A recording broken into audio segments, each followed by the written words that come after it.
Welcome back to the All Out NRL Fantasy Podcast. Dor Round 8 is here, mate. We're truggling along nicely in the All Out team. I just want to say before the podcast starts, actually, for this week, that I actually had some very good predictions last week. I said Terrell made a score, and he ended up scoring. He did. I said Couchman pod captain.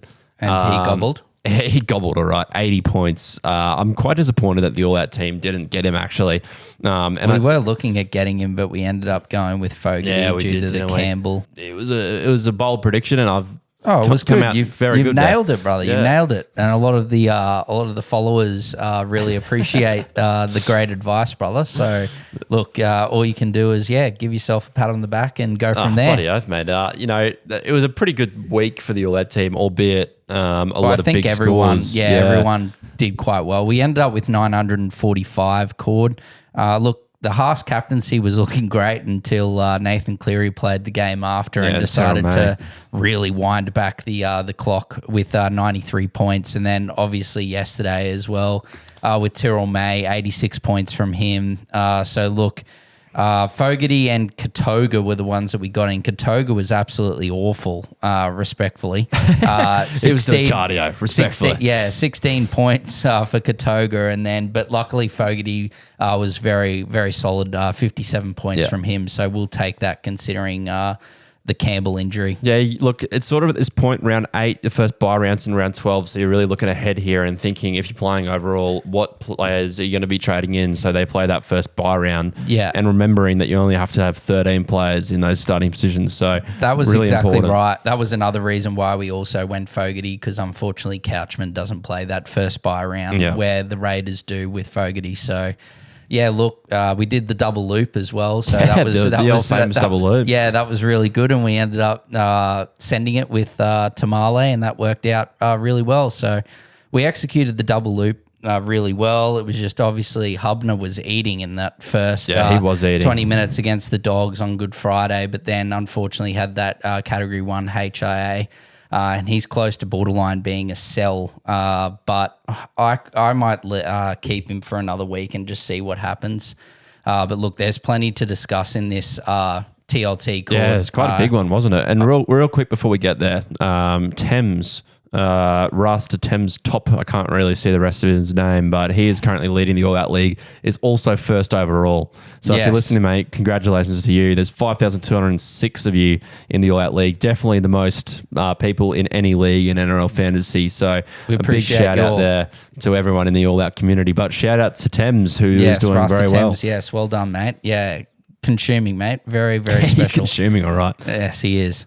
Should we get into TLT? Yeah, let's do it. It's a big TLT, actually, listeners. And if you're following along on YouTube, Spotify, make sure to give us a follow, and on Instagram, subscribe, do all that jazz, because there's plenty going on here. And this could be the game of the year so far. Broncos Bulldogs on Thursday, massive game at the Cauldron. We'll be there on Thursday night, so if you see us, make sure to say hi. But 100%, the Broncos a massive loss this week, mate, with Reece Walsh, who was probably going to be I know he hasn't been playing great, but he was going to be probably a buy in the next couple of weeks with how low his price is, but he's out for over 6 weeks. Cobbo takes over at the back. Dean Barroner comes in on the wing, and Piakura returns to the side on the bench after a 2-game ban for a high tackle. Can the Bronx beat your Dogs there, mate? Mate, it's going on recent form. It's going to be very tough, but I think one thing that the NRL has actually shown us thus far this year is that any side can turn up on their day and beat the other. Like you look at last week, the Dolphins, for example, have beaten both of the 2024 Premiership teams in the Panthers and the Storm in back-to-back weeks. And there's been plenty of other upsets. I don't need to go into them. I'm just using the Dolphins as a clear example. But look, we're definitely a chance, Cord. But on recent form, the Doggies look like they are in a real good touch, a real good purple patch at the moment. And we look a bit all over the shop, to be honest. Look, Walsh wasn't playing his best football. We did say to buy last week. And unfortunately, on the very first run of the game, he collided with Kurt Capewell. And like you said, PCL 3 to 6 weeks. So Cobbo gets a run at the back. Look, with Origin coming around the corner, I don't think Cobbo's really a buy.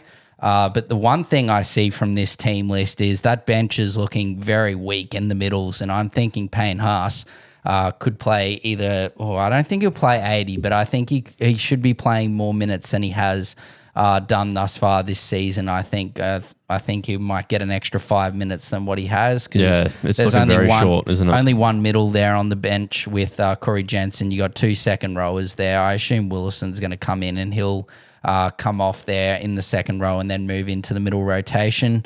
But look, otherwise than that, Cord, look, yeah, I think that's the biggest takeaway there for the Bronx is obviously Cobbo back. If you've got Shibasaki or Arthurs, you can probably hold on to them, but I'm not going to say if you want to punt them, like feel free to go ahead and do so. Same with like Corey Pakes. In terms of the dogs, look, there's a nothing couple really of fantasy relevant for me. there's a couple of options I think if you haven't got them and you're looking for to get some players in. I think there's 2 options that 3 if you didn't pick him up last week. Kiraz is number 1. Kiraz how can we forget? Yes, Kiraz was unbelievable last week. Look, coming back, the best thing about the Dogs is they play actually all the major bye rounds, so that is huge for owners. Look, 59 points last week, break even of 43, 644K. He's number 1 I'd be looking at from the Dogs. He could be picked for New South Wales, but I think it's a bit unlikely. But He's a you smoky, never know. but you know what? He is a bit of a smoky. I reckon he's in my team at the moment. He's a bit of a smoky, yes. And look, he had the longest try-scoring drought until Good Friday. And Maxi King, he crossed over and he is 86 points last week. He is consuming with that. Yeah, he gobbled. The Bulldogs don't have the strongest prop rotation, and Maxi King really is benefiting from that. 86 points. He did score, like I said, but break even of 32, and he plays all the bye rounds. So if you're looking for a mid to get in, I can't put away against big Maxi King. And then the last one, we've spoken about this man. I'm not going to harp on about him too much, but Jacob Preston. Look, 69 points last week, break even of 41. You want a gun edge that plays all the bye rounds, get in presto. So that's all really with the Bulldogs-Broncos game, Cord. Yeah, Roosters Dragons. Look, if you were like me that bought in Teddy last week, you're probably a bit frustrated, but he's got a good matchup this week against the Dragons, who are good on their day, but I feel like Teddy could run amok here on Friday night. Billy Smith returns from injury, which is Marky Mark shift to the wing, and Dom Young dropping out. Spencer Lenu starts a prop in the absence of Nat Butcher, and Crichton's return from a groin injury pushes Fiketti to the bench. So a couple of weeks late, Cord, for the Dom Young dropping. But hey, look, it's eventually happened, and I'm not really sure. I think it could benefit Marky Mark. Yeah, I'm kind of happy with that, to be honest. It does also. Look, I think he's going to get more runs of the ball, like kicks, carries. He's going to have more, but he has benefited a lot this season thus far with his unbelievable offload game, and obviously if he's out on the sting, he's going to lose that. But I think he'll pick it up in other areas, so I wouldn't be too concerned. Robbie Toyer obviously crossed over as well. For us, we looped him and took his score of 41, so that was great to see Robbie Toyer crossover off a really special scrum move there from the Chooks. Look, Su'a Wong, look, he hasn't been outstanding the last couple of weeks. His break-even's around the 40s. He's definitely still a hold. No point selling Su'a Wong. Look, Connor Watson, if you held on to him, he's been truly special. I think Teddy bounces back this week, Cord. Look, he was a bit quiet last week, but in saying that, though, Penrith really were dominant. Yeah, they were dominant. So the biggest thing is probably the biggest takeaway from that Roosters side, Cord, is that I think Savala, it's time to get him in now. Break even is it started at 70. Last week was 50, I think, and then now it's at 13 this week. Yeah, okay. So if you haven't got Hugo Savala in, this is the week. And he's still 230K. So that's exactly right. Sandon Smith, you can probably hold on to another week. He's still not really an urgent sell. His break-even's 28. If you got Jack Gosquetz, he's still like me, I'd be going him straight to Savala. Like, 100%. That's a W trade. Yeah, W trade. 70 K there in the bank. You're loving life. Nafu White was good as well, Cord, just quietly. I did hold on to him. I didn't do any trades last week, and I held on to Big Nafu, and he gobbled So that was really good. But Dragons, I think there's only just the one change there, or two changes, sorry, Cord. Hamish Smith's out. Yeah, so Hamish Stewart, should I say? Hamish Stewart, yeah. He got concussed, so he's out with concussion.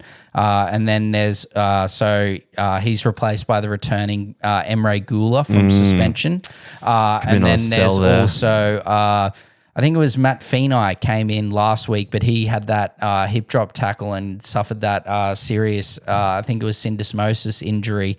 So he's out for a while, and Feeney comes in on the wing, who's a bit of a cheapie. But look, I wouldn't be getting him in this week. He scored 8 points last week. He was activated from 18th man. Well, another one is that Dylan Egan was, again, started on the second row last week, was named at 17. He's been named at 17 again. Does he get shifted into the second row? He probably does start again, I think, and Leilua comes onto the bench. Look, break even a -4 Cord, so still plenty of money to be made, but you should have got on last week. Yeah. What is historic break even of minus 20, 25 or something. So he's 482 for Egan. It'll be interesting, Cord, like you mentioned, with Hamish Stewart, with Gula now returning from suspension and the pickup of Clemmer. Hamish Stewart, if you don't, you've already moved on. Jack Goz could be the guy that you move onto for Savala. Yeah. Just because I'm not sure he walks back into that team. What's his break even as well? He could replace. The only person he could replace is Blake Laurie, but his break even's 29. So it's, again, if you want to hold him, you could, and hope he gets the start over Laurie. But I'm not saying no to anyone who wants to get rid of him for Savala this week, Cord. Otherwise, that's really it with the Dragons. Yeah, there's 3 games on Friday actually due to Anzac Day. Yes, so Anzac Day round, there's special. 3 days on Friday, which is absolutely elite. Awesome jerseys as well. It's great to see. Yeah, Waz, no real changes fantasy relevant for the Waz. Chance is back at fullback from concussion. Not really going to touch on much on the Waz there after a good win. It was just basically, like I said last week, Cord. A few people were keen on Leka Halasima, and look where Leka Halasima is this week. He's unfortunately, same with Vaimunga, should I say.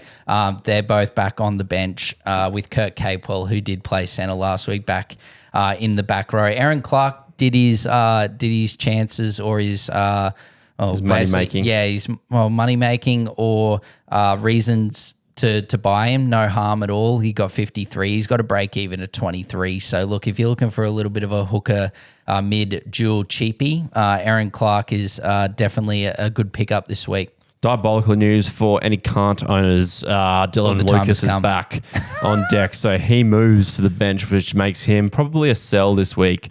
He's done his duty in making his cash, so he's probably off to the bench and off to the sell department this week.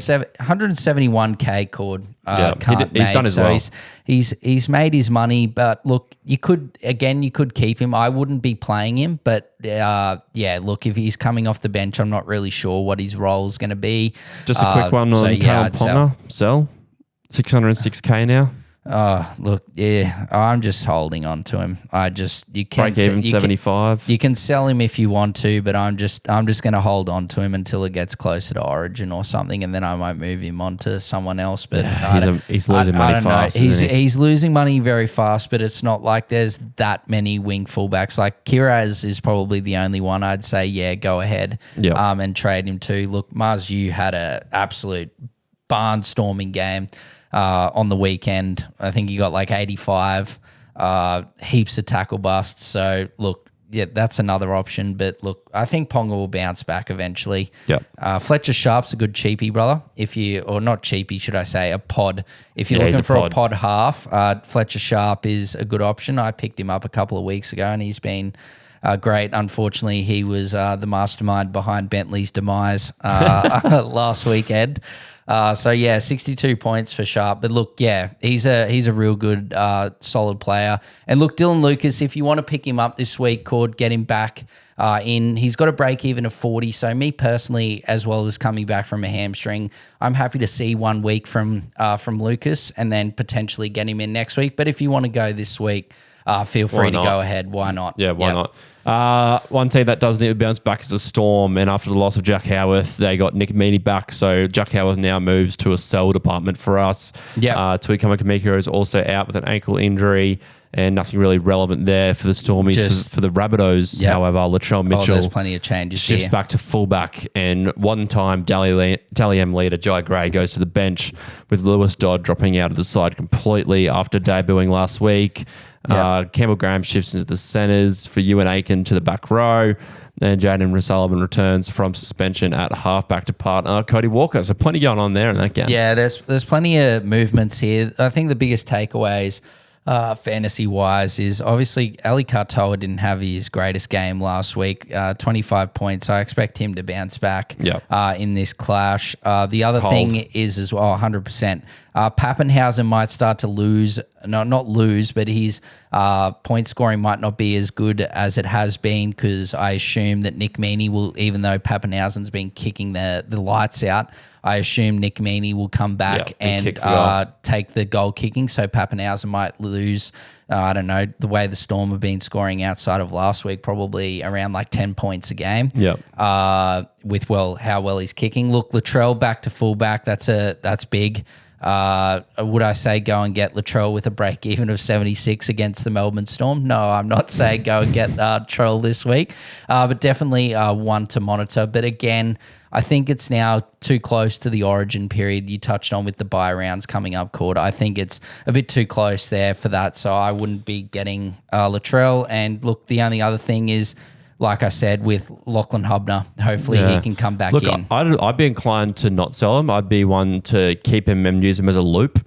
And, you know, he's obviously out this week, mandatory concussion. If he comes back next week and has, like, you know... Well, his break-even's only 26. So if he comes back and does the exact same thing, playing the middle with those minutes, I reckon he's a hold for me. Yeah, so. He's not even a sell even if he does come back and he doesn't start next week, because now we're at the sort of the end game situation with South with that... back row lock combination, which is what we were all sort of waiting for to happen, with Arrow starting at lock, Aiken coming into the second row to partner Keon Kulamatangi. So look, I just wait and see. He's definitely going to be in the 17 somewhere. I wouldn't sell. I'd rather sell some of those other options, like you said, Cord. But otherwise, I really think Mamazoulis is still churning out great scores. So keep him around, and that's really it in terms of that game, Cord. Agreed. Cows Titans now. This is probably one of the biggest news of the week, is that Fafita has been named to play despite initial fears that he could be out for a month. Yes. Thanks, Des. Camp Pereira is back. Brock Gray returns from suspension with Cleese Haas and Fasil Malawi dropping off at the bench, which is good news for Fafita if he is named and starting. So he's probably in for an 80-minute performance there if he does it, get on the pitch. For the Cowboys, back row, John Bateman is back from an infection and Nanai moves into the starting side. The only look, I'd probably still pick up a feeder, to be honest, if he's named to start. Would you? If he starts, yes, but then I'm also like concerned with how a 4-week injury can go down to 1 week.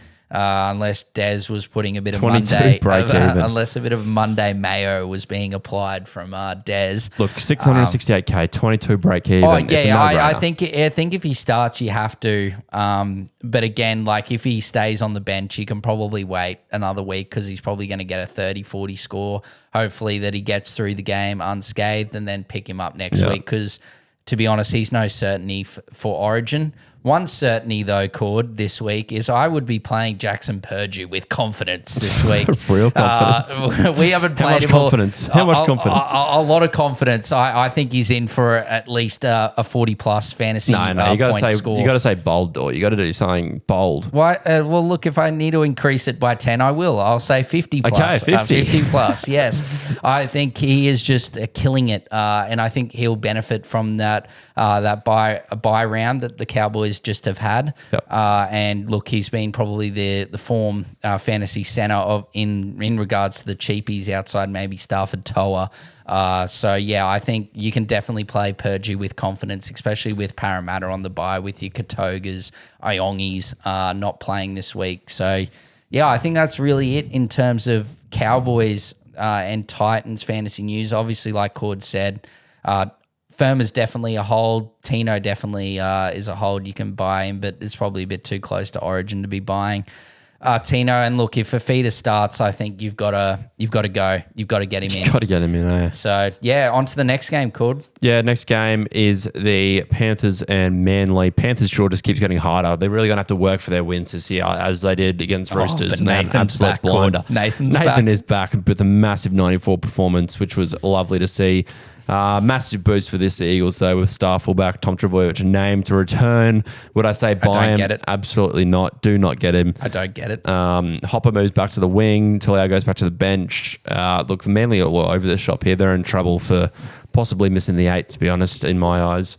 Tommy T, don't get him, ladies and gentlemen. No, I think Liam Henry starting, I don't think he's really a buy. If you've got Lindsay Smith, hold on to him. Blaze Talagi is one that I wanted to have a little quick geeze at. Look, yeah, no, definitely don't be buying him. He's only get 22 points. He is losing money. The one thing is Jenkins. He hasn't obviously only got 20 points last week. Break even at 28. I would be holding him against Manly and how they've been playing like the last month. Tommy Turbo coming back is huge for Manly, but me personally, I don't really get it. The Manly have the bye next week. I just think it's such a risk, and a player like Tommy Turbo is so critical, as we've seen they've lost their last 3 games. I think someone like Tommy Turbo is absolutely critical, and yes, you're probably going to lose the game on the weekend, and you've lost 4 games in 4 weeks, but I think then you give Turbo another extra 2 weeks and he's going to be better for that in the long run. I just think this is a very, what's the word? Like really ballsy move by Manly to bring Turbo back. Like, yes, it might not be early, but I just don't really think personally it makes sense. And like you said, Cord, definitely don't buy Tommy Turbo this week. Again, he's going to be named for Origin if he's healthy. Yep. And 2, it's, again, Tommy Turbo, and they've got the bye next week. If you want to hold on to Ola Kawatu, give him one last week. Okay, actually, I've just thought of something on the spot. If you've got Ola Kawatu and you want to get rid of him, wait until if Fafita starts, sell Ola Kawatu to Fafita is what I'm saying. Ola's been mid. Yeah, like, he's been terrible. very inconsistent. Look, he's probably going to get you like between like 35 to like 45, 50 without any attacking stats. But look, there's a lot of other back rowers that are doing better. But yeah, we might sell him. I don't really know. We do have Jaden Campbell out. He's going to be out for looks like a month. So we might have to move him on. But yeah, like if you want to sell Ola Kawatu, you can, but I'd give him one more week and sell him next week unless Fafita starts, brother. Yeah, same team for the Raiders as they play the Dolphins this week. Good news for Nicholson owners. He played the full 80 minutes on the weekend, which is stunning. Great hold from the all-out team. Great hold. Well, Hudson we don't Young. have him, but it was just what we said to you guys Oh, as a hold. 100%. Yeah. Hudson Young is a big talking point from this team. did He's touch probably on a him front last week. runner for an Origin Blues jersey at the moment. He is absolutely killing it. he's up to 815K, 81 815K. points. He is killing it at the moment. He is so good. 3.8%, averaging 64. Look, he's a premium price for probably a pod player. Yeah, 3.8% owned. I just personally, I think you had to get him last week. I think now with how he's playing, I think he's nearly almost a Origin like definite for the Blues in some capacity there.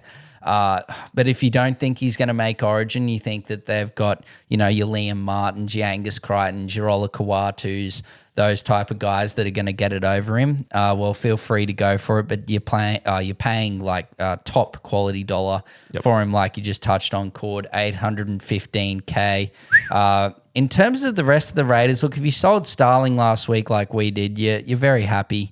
Unfortunately, Paddy started to be injected a bit more, get a few more minutes. Starling's minutes have decreased slightly. So, look, if you got rid of Starling last week like we did, that's excellent news. If you haven't and you've still got him, probably get rid of him this week. The best news outside of us picking up Fogarty and he got 57 was Tamale finding form again, 55 points, Cord. Break even of 20. He was struggling early. Yes, he was struggling early, but he came really good. He's, I think, top 5 in the NRL for tackle busts, I'm pretty sure, if my memory serves me right. from this morning when I was doing the stats. So yeah, look, against the Dolphins this week, the Dolphins have been really good, but I think Tamale can do very well. Yep. The good news with the Dolphins, I guess, is Max Plath. There was talks that he was going to be out for a month, but he has actually been named this week.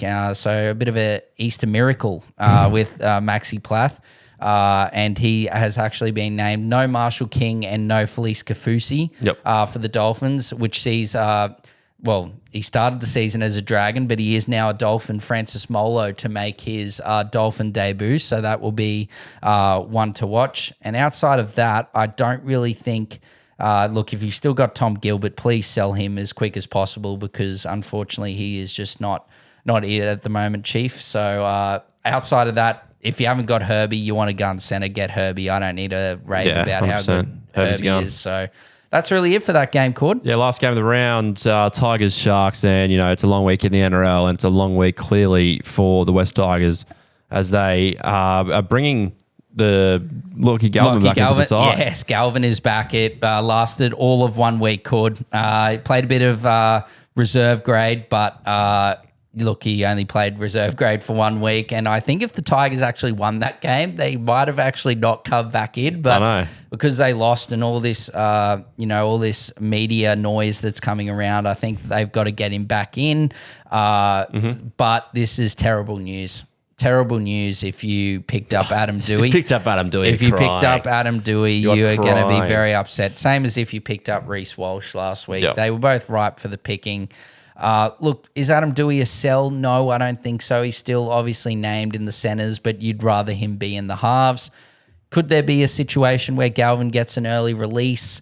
Yes, there's definitely a chance that with all the noise that's coming out of Tiger Town and from Galvin's management that could happen. I think that's what they're trying to push for. But yeah, I'd be holding on to Dewey, but it's very unfortunate. You'd rather him be in the halves than in the centres. Look, on the Tigers, there's nothing really else. Look, Seyfarth did a solid job. He crossed over for a try. We did say to sell, but if you didn't, look, you can really hold on to him. His break-even's still 46, but yeah, I don't really think there's much more cash to be grabbed from Seyfarth. So if you didn't sell him last week, feel free to sell him this week. But the one, it's just Terrell May, really. He's just outstanding. The guy just smashes out minutes like no tomorrow. He's a great captaincy choice for me. He's probably going to be the most expensive player at this point. He's just absolutely killing it. He's 912K at the moment, 86 fantasy points on the weekend. His break-even's 51, so he is making money, and he could be up to the $1 million man court. He could be the first player. Him and Haas are 914 and 912 K respectfully, but May's break-even's a lot lower because of the consistent scores. So yeah, we could see May as our first $1 million player. In terms of Cronulla, Cord, I don't really think there's really that much. Nothing much there. Hirotti's been really good. I really wanted to say to you guys, to buy him last week. It's just I thought Iro was going to be back this week, and there's just so much uncertainty. He's been playing so well that he deserves to keep his spot when Iro returns. But the problem is Stone Street has been really, really good for Cronulla as well. So I just think with how the season started, I don't think Hirotti's going to keep his spot. Look, if you want to have a bit of a punt, go for it. But yeah, I unfortunately can't say to anyone to buy him because of just that Hero return. Otherwise, look, your Fanua Blake's still going all right. He probably got a few less minutes than he normally would because of the score line. But otherwise, Cord, Nico Hines is still, he's not getting the old Nico Hines scores, but he's still getting and he's consistent. Yeah, he's consistently getting around 50, 60 points. I'm happy with that. There's nothing wrong with what Nico's doing. So, yeah, that's really it for the Anzac Day round 8. Yeah. Look, team lists. I won't be on Buy, Hold, Sell podcast this week. Feel free to give us some takes if you want. I just want to give another pod captaincy choice. Yep. And a mid or a prop try scorer because I tipped Terrell May to get a try last week and he scored, so I got to go for 2 for 2. Yeah. So if you're still listening, this is an exclusive. Yep. If you have this guy, a pod captaincy option, I'm going Tino against the Cowboys up in North Queensland on the Saturday. Yep, He is my pod captaincy I'll make choice. sure So I add it into captain's corner as well. That you've said that Tino's smoky choice. Yep. So if you're backing that one, remember that is an exclusive sneak peek to the podcast. Yep. My pod try scorer for this week is who's going to score? Toby Couchman. I can't go Couchman again.